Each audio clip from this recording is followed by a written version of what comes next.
लगान फिल्म में हमने देखा था कि आमिर खान को एक के बाद एक मुश्किल आती गई और वो उस मुश्किल पर काम करते गए।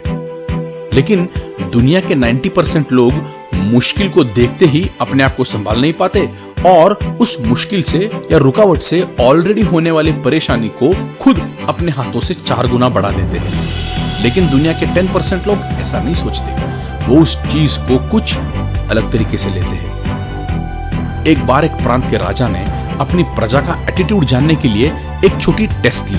उसने प्रांत के बाहर जाने वाले रास्ते के बीचों बीच एक बहुत बड़ा पत्थर लाके रख दिया और दूसरे दिन क्या होता है ये देखने के लिए वो भेस बदलकर वहां चला गया। उसने देखा कि कई लोग आए और रास्ता रोकने वाले उस पत्थर को गालियां मारकर वापस चले गए। कुछ लोग अपनी तकदीर को, कुछ लोग अपने घर से निकलने वाले टाइमिंग को, तो कुछ लोग भगवान को गाली मारकर चले गए। एक हफ्ते तक यही सिलसिला चलता रहा और राजा हैरान हो गया और वो सोचने लगा कि उसकी प्रजा कितनी नाकारा और निरर्थक सोच लेके बैठी है। मुश्किल पर काम करने के बजाय वो मुश्किल से भाग गई। लेकिन 1-2 दिन बाद वहां एक गरीब किसान आया। उसने देखा कि रास्ते में एक बड़ा सा पत्थर उसका रास्ता रोक कर खड़ा था। तो रोने के बजाय उसने अपने कुछ औजार निकाले और रास्ते से पत्थर को हटा दिया। उस पत्थर के नीचे उसे कुछ सोने की मोहरें मिली और राजा की चिट्ठी, जिसमें लिखा था, हर रुकावट तुम्हें कुछ बख्शिश देने आती है। तुमने रुकावट को दूर किया, तुम्हें बख्शिश मिल गई।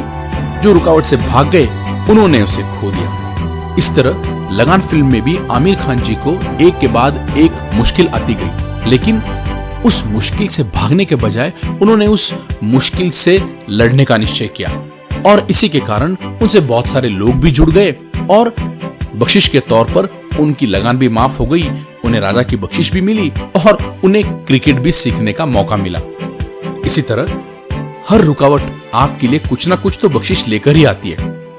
दुर्भाग्यवश लोकमान्य तिलक जी को कॉलेज के 1 साल में रुकावट आई, तो उन्होंने उस साल अच्छी कसरत की और इसी के कारण उन्हें अच्छा स्वास्थ्य मिला और वो 80 साल तक जी गए। स्टेट बोर्ड की गलती की वजह से महेंद्र सिंह धोनी को इंडियन टीम में आने के लिए 4 साल और रुकना पड़ा, लेकिन उन्होंने ये 4 सालों में गलियों में बहुत क्रिकेट खेली और वहीं पर तो उन्होंने हेलीकॉप्टर शॉट और ऐसी कई चीजें सीखी जिससे उन्हें आगे बहुत फायदा हुआ।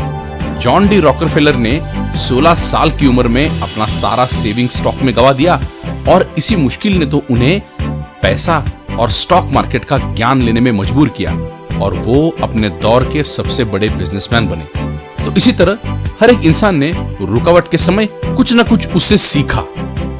आपकी मर्जी हो या ना हो, लेकिन रुकावट तो हम सबके हिस्से में आएगी ही आएगी। लेकिन उस रुकावट को रास्ते में बदलना ये तो सिर्फ आपकी और आपकी ही मर्जी है।